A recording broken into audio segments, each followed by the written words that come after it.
Okay, everyone, so at this point you have answered some questions about tangent lines and whether they are positive, negative, zero. And so we are going to introduce what we call the first derivative test that uses the first derivative to tell us information about f of x. So on previous slides, you were looking at where the function you were given, where would that function have positive tangent lines?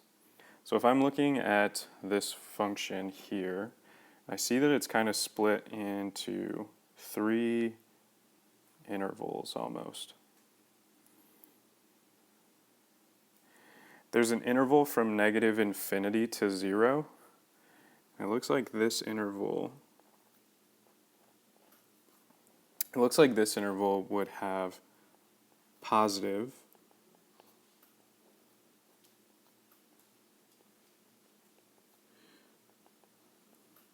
tangent lines. If I were to draw tangent lines here, all of these would have a positive slope. Then if I look in between from 0 to 2, I see that these tangent lines would be negative, and I'll just abbreviate 10. So all of these lines would have a negative slope. And then we go back to this interval from 2 to infinity, where I now again have lines with a positive tangent slope. So what does that mean? Well, in pre-calculus, we would say that this function is increasing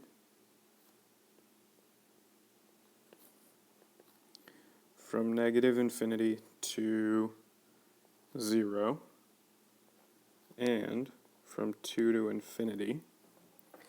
And we would say that it is decreasing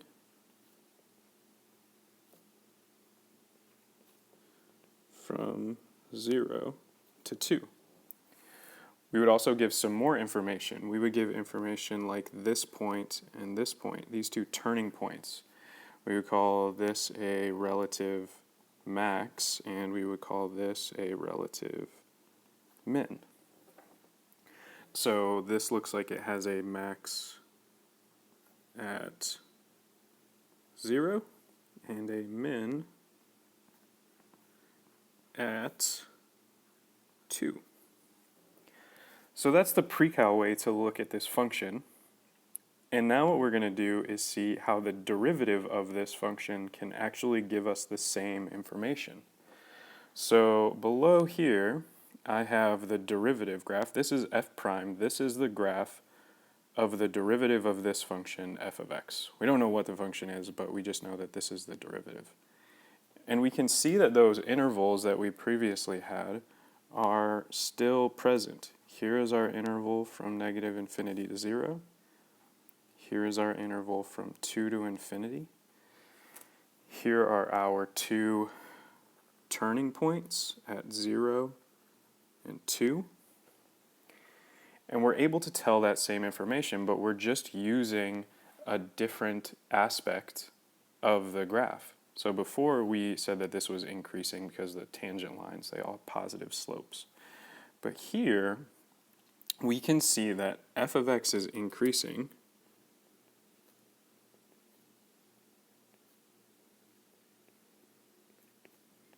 because f prime of x is greater than 0. So we spent all that time solving those inequalities. We see that this is above the x-axis, therefore our function is increasing, meaning f of x is decreasing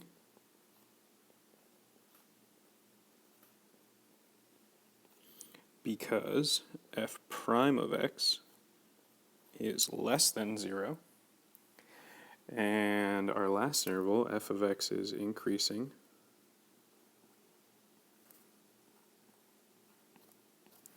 because f prime of x is greater than 0. So we can see that those intervals actually match up from the graph of f of x. But now let's talk about the min and the max. So we know from the previous graph that this is a max and this is a min. but we're not sure why. So if we were given the graph of f prime, how would I know that this is the max and this is the min without seeing the first graph? Well, if we notice that on our original graph, we end up going from increasing, we're going uphill, and then we go downhill. So that means because we've gone up and then down, we are at a maximum point, and this minimum point, we have gone down and then we've gone back up to give us a min. So the reason we are at a maximum here, we have a max at x equals 0 because f prime of x changes from positive to negative. Because we've changed from positive to negative, increasing to decreasing, we have a maximum point, and that means we have a min at x equals 2 because f prime of x changes from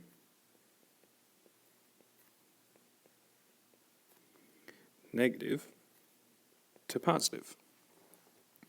So on the next slide, you are going to look at a graph of f prime, and using this idea, we are going to determine what f of x looks like.